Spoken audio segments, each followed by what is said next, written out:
अस्सलाम वालेकुम friends, welcome to my YouTube channel physics scientist. अगर आप हमारे चैनल पर नए हैं तो please like and subscribe to my channel. Class 11 chapter number 2 हमने स्टार्ट किया हुआ है, लेक्चर नंबर 3 आज। वेरी इंपॉर्टेंट टॉपिक है स्केलर और a dot product. First of all आपको पता होना चाहिए कि स्केलर क्वांटिटी क्या होती है। अ scalar quantity is a quantity that has only magnitude, जिसकी सिर्फ मैग्नीट्यूड होती है, कोई डायरेक्शन वगैरह नहीं होती। ठीक हो गया। उसी के हम डॉट प्रोडक्ट्स के बारे में बात करेंगे। Let's start our topic. When product of two vector result into in a scalar quantity is called a scalar product या डॉट प्रोडक्ट। दो नाम है, स्केलर प्रोडक्ट भी कह सकते हैं और डॉट प्रोडक्ट कहते हैं। कब? जब आप दो वेक्टर्स को मल्टीप्लाई करेंगे तो रिजल्ट हमेशा आपके पास एक स्केलर क्वांटिटी आएगी। ये आप करके देख सकते हैं। कैसे? अभी हम स्टार्ट करते हैं, इसको एक्सप्लेन करते हैं किस तरह ये प्रूव होगा। चलें, consider two vectors A and B. हमने क्या किया, दो वेक्टर्स हमने कंसीडर कर लिए A and B, making with angle theta. हमने क्या किया, दो वेक्टर्स ले लिए हमने, this is A and this is B. दो हमने क्या कर दिए, लेट कर लिए। क्या बना रहा है ये एंगल थीटा, आपका यहां पर ये एंगल थीटा बना रहा है। ठीक हो गया। देखिए अब हमने क्या करना है, यहां पर बी का प्रोजेक्शन ड्रॉ करें, बी का परपेंडिकुलर फेंके ए पर। हमने क्या किया, बी का परपेंडिकुलर ड्रॉ कर दिया है ए पर, तो ये एंगल यहां पर क्या बनाएगा, B A cos of theta. Because cos theta क्या होता है, कॉस थीटा का फार्मूला होता है बेस और हाइपोटेन्यूज। तो बी यहां पर बी हाइपोटेन्यूज और बेस पर हम ड्रॉ कर रहे हैं, तो ये क्या हो जाएगा, B A cos theta, A dot B का।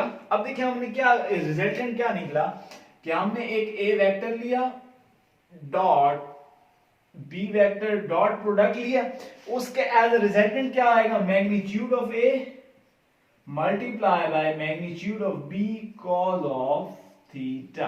तो इसका आंसर क्या आ जाएगा, ए बी कॉस थीटा।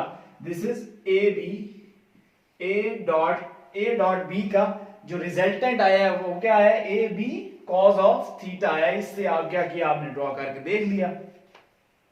अब अगर हम कोई एग्जांपल्स की बात कर लें तो एग्जांपल में आपके सामने क्या आएगा, फॉर एग्जांपल अगर आप देख लें तो वर्क डन का जो फार्मूला होता है that is F dot D cos of theta. देखें यहां पर जो फोर्स है एफ वो भी एक स्केलर क्वांटिटी वेक्टर क्वांटिटी है, और डिस्प्लेसमेंट भी क्या है, वेक्टर क्वांटिटी है। इन दोनों का जब हमने डॉट प्रोडक्ट लिए तो आंसर क्या आ रहा है, वर्क डन आ रहा है, एक स्केलर क्वांटिटी आ रही है। वर्क डन हमेशा आप याद रखें स्केलर क्वांटिटी होती है, इसकी कोई ना कोई डायरेक्शन नहीं होती वर्क डन की। ठीक हो गया। तो ये आपके पास एक फार्मूला है। दूसरा फार्मूला अगर आप देख लें तो पावर का फार्मूला होता है आपके पास P is equal to F dot V. ये आपके पास फार्मूला आ जाता है। फोर्स है, फोर्स भी एक वेक्टर क्वांटिटी है, मल्टीप्लाई जो डॉट प्रोडक्ट हो रहा है किसके साथ, वेलोसिटी के साथ। वेलोसिटी भी एक वेक्टर क्वांटिटी है। जब हमने इन दोनों का डॉट प्रोडक्ट लिया एज अ रिजल्ट आपके पास क्या आएगा, एक स्केलर क्वांटिटी आ गई है, P पावर एक स्केलर क्वांटिटी आ गई है। ठीक हो गया। तो ये एक डॉट प्रोडक्ट है। ये हमने इसकी डेफिनेशंस के बारे में पढ़े, आगे हम कैरेक्टरिस्टिक्स के बारे में देख लेते हैं। नेक्स्ट कैरेक्टरिस्टिक्स ऑफ स्केलर और डॉट प्रोडक्ट की बात कर लेते हैं। वेरी इंपॉर्टेंट कैरेक्टरिस्टिक्स हैं। फर्स्ट ऑफ ऑल सबसे पहली जो है, तो स्केलर प्रोडक्ट जो है वो एक कम्यूटेटिव होता है। ये उसकी कैरेक्टरिस्टिक प्रॉपर्टीज है कि वो क्या होती है, स्केलर प्रोडक्ट जो है वो कम्यूटेटिव होता है। किस तरह होता है, देखें हमारे पास हमने पढ़ा A dot B is equal to A B cos of theta होता है। इसी तरह अगर बी डॉट ए ले लें तो देखिए सिंपली आपके पास क्या, दो चीजें मल्टीप्लाई हो रही हैं, तो यहां पर भी सिंपल क्या हो जाएगा, B A cos of theta. ठीक है। तो ये देख लें बिल्कुल सेम चीजें हैं। तो ये क्या होता है, ये कम्यूटेटिव होती है आपके पास, A dot B is equal to B dot A. तो सिंपल क्या है, ये देखो मल्टीप्लाई है। फॉर एग्जांपल मैं आपको एग्जांपल के तौर पे समझा देता हूं। फॉर एग्जांपल 2 मल्टीप्लाई हो रहा है 3 से और 3 मल्टीप्लाई हो रहा है 2 से, तो बात तो एक ही, आंसर तो सेम ही आएगा ना, 6 इज इक्वल टू 6। देखिए आंसर तो सेम आएगा। तो क्या होता है, स्केलर प्रोडक्ट जो होती है वो होती है कम्यूटेटिव होता है। नेक्स्ट कैरेक्टरिस्टिक्स देख लें। The scalar product of two mutually perpendicular vectors is zero. Scalar product, अगर दो स्केलर प्रोडक्ट म्यूचुअली परपेंडिकुलर पड़े, म्यूचुअली परपेंडिकुलर का क्या मतलब होता है कि 90 डिग्री पर पड़े हैं आपके पास, 90 डिग्री पर पड़े हैं, 90 के एंगल पर पड़े हैं, तो वो क्या होते हैं, दो प्रोडक्ट्स क्या होते हैं, वो म्यूचुअली परपेंडिकुलर होते हैं। ठीक हो गया। देखें कैसे जीरो होते हैं, A dot B is equal to A B cos theta, ये फार्मूला होता है आपके पास। थीटा कितना हो गया, परपेंडिकुलर है तो थीटा आपके पास 90 डिग्री है, 90 डिग्री पुट करेंगे तो A dot B is equal to zero आ जाएगा, क्योंकि cos 90 की वैल्यू क्या होती है, जीरो होता है, तो a डॉट बी क्या हो जाएगा, जीरो हो जाएगा। ठीक है। इसी तरह इनके अगर यूनिट्स वेक्टर की बात करें तो यूनिट वेक्टर क्या होता है, मैंने आपको बताया था कि x का यूनिट वेक्टर i होता है, y का यूनिट j होता है और z का क्या होता है, k होता है। उनके लिहाज से अगर आप देखें तो वो भी क्या होंगी, जीरो होंगी। कैसे, फॉर एग्जाम्पल दो देख लेते हैं, i डॉट j अगर देखें तो i यूनिट वेक्टर की magnitude into j unit vector की magnitude cos of 90 degree, 90 angle है, 90 पुट कर दिया। देखिए cos 90 की वैल्यू जीरो होती है, तो i dot j unit vector की वैल्यू भी जीरो होगी। इसी तरह j dot k unit vector की वैल्यू जीरो होगी। इसी तरह k dot i unit vector की वैल्यू भी जीरो होगी। तो ये बहुत इंपॉर्टेंट चीजें हैं, ठीक है, ये आपने मेमोराइज करनी है। नेक्स्ट कैरेक्टरिस्टिक नंबर 3 देख लें। The scalar product of parallel vectors, अब पैरेलल वेक्टर्स की बात कर रहे हैं, is equal to the product of their magnitude, उनके प्रोडक्ट ऑफ मैग्नीट्यूड के बराबर हो गए। कैसे, देखिए दो पैरेलल लाइंस जो होती है ना आपके पास, उनके अंदर एंगल जो होता है दैट इज 0 डिग्री। ठीक होगी, जो पैरेलल होती हैं, एक सेम लाइन में जा रही, जो मिलती नहीं आपस में लाइंस, उनके अंदर जो एंगल होता है दैट इज 0 डिग्री। ठीक हो गया। हमने फॉर्मूला पढ़ा है A dot B A B cos of theta.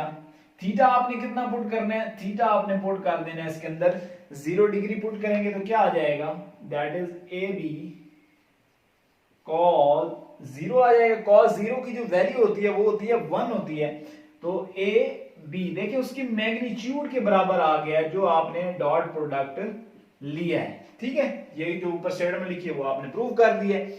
इसी तरह इसकी रिलेटेड अगर इनकी यूनिट वेक्टर्स के बारे में बात की जाए तो वो कैसे निकलेगी, वो भी देख लेते हैं। देखिए I dot I magnitude into cos of 0 degree.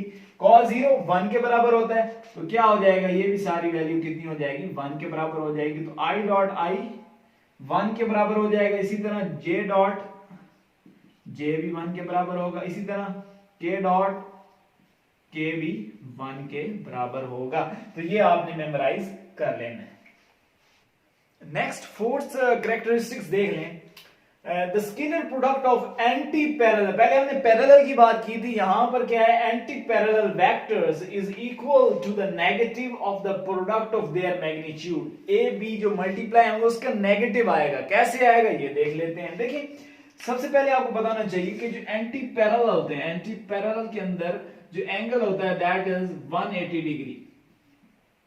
ठीक है, 180 डिग्री एंगल होता है। तो हमने पढ़ा हुआ है A dot B is equal to A B cos theta. Theta put करेंगे, थीटा कितना पुट करना है आपने, 180 डिग्री पुट करेंगे, तो A dot B is equal to A B cos 180 degree. 180 degree put किया, cos 180 की जो वैल्यू होती है दैट इज -1, तो a डॉट b बराबर हो जाएगा -ab के। तो यही जो ऊपर कंडीशन लिखी हुई थी ये हमने क्या कर दी, प्रूव कर दी।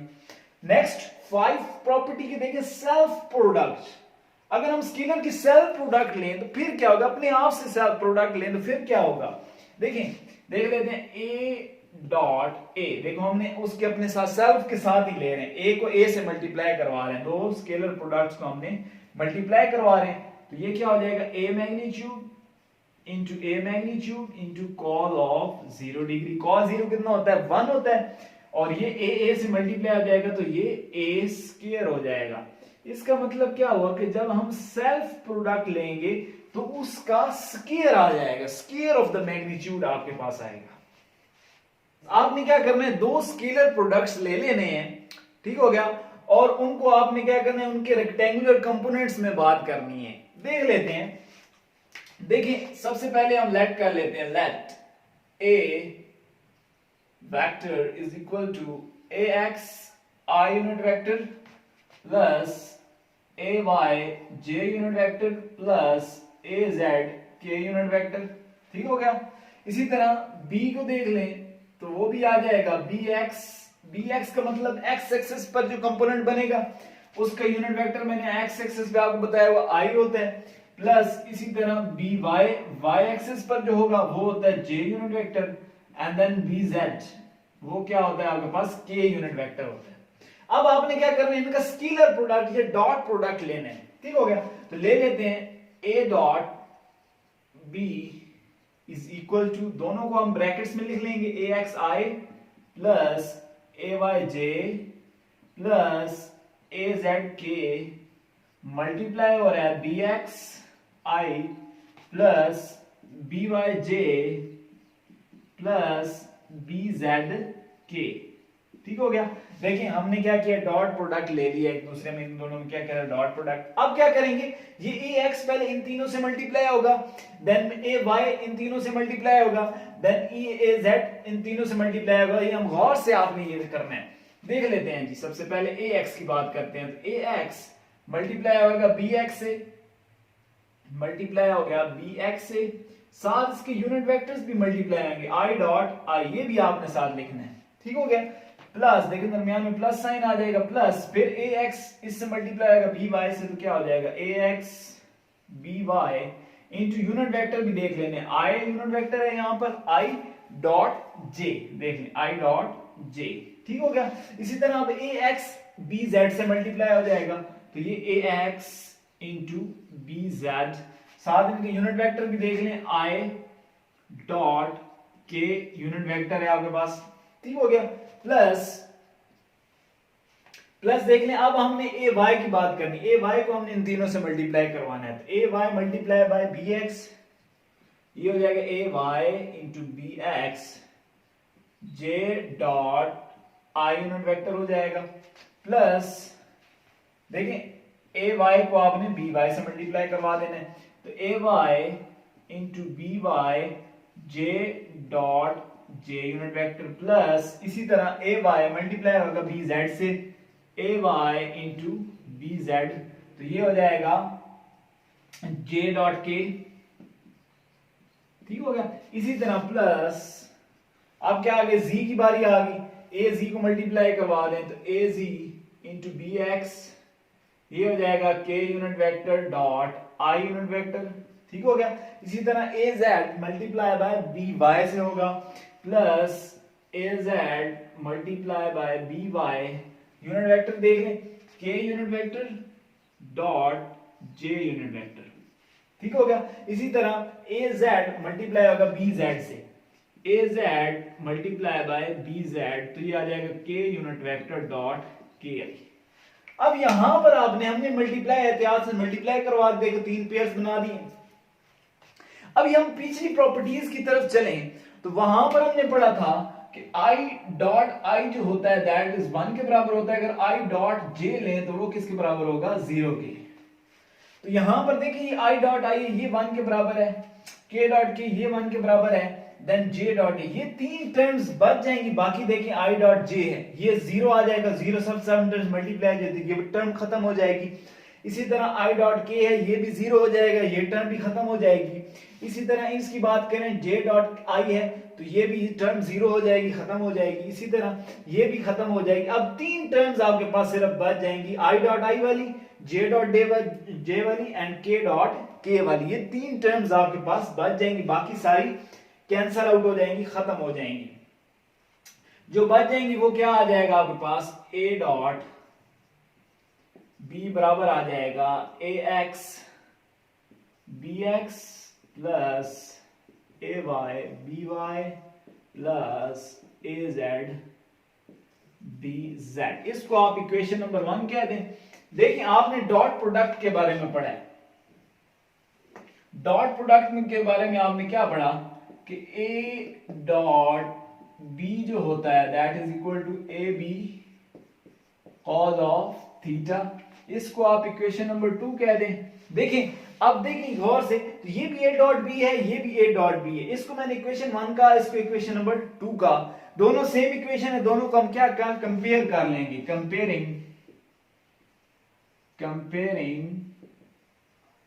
Equation number 1 and 2। 1 और 2 को हमने क्या करना है, कंपेयर कर लेना है। कंपेयर करेंगे तो क्या आ जाएगा, A B cos theta is equal to ax bx plus ay by plus az bz। ठीक हो गया।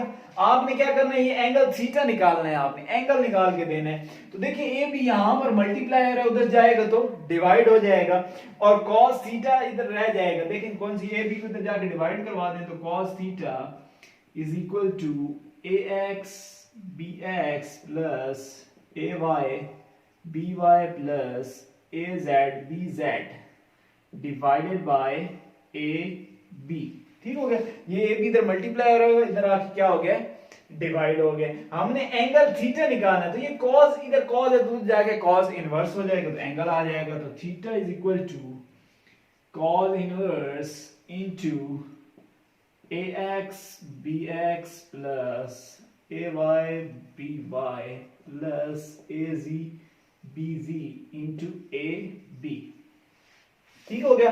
तो ये आपके पास एक्सप्रेशन निकल आया है। इस एक्सप्रेशन की मदद से आप क्या कर सकते हैं, एंगल थीटा फाइंड आउट कर सकते हैं। ठीक हो गया। ये आपके पास रेक्टेंगुलर कंपोनेंट्स के बारे में पढ़ा है आपने, एक्स वाई जी एक्स, तीनों एक्स। जब 3 डायमेंशनली आप बात करेंगे तो आप इस फार्मूले की मदद से आप एंगल फाइंड आउट कर सकते हैं। तो यहां तक आज हमारा लेक्चर था। अगर आपको वीडियो पसंद आई है तो please like and subscribe to my channel. अगर आपका कोई भी यू हैव एनी क्वेश्चन तो आप मेरे से कमेंट सेक्शन में पूछ सकते हैं। मिलते हैं नेक्स्ट वीडियो में। Thank you very much.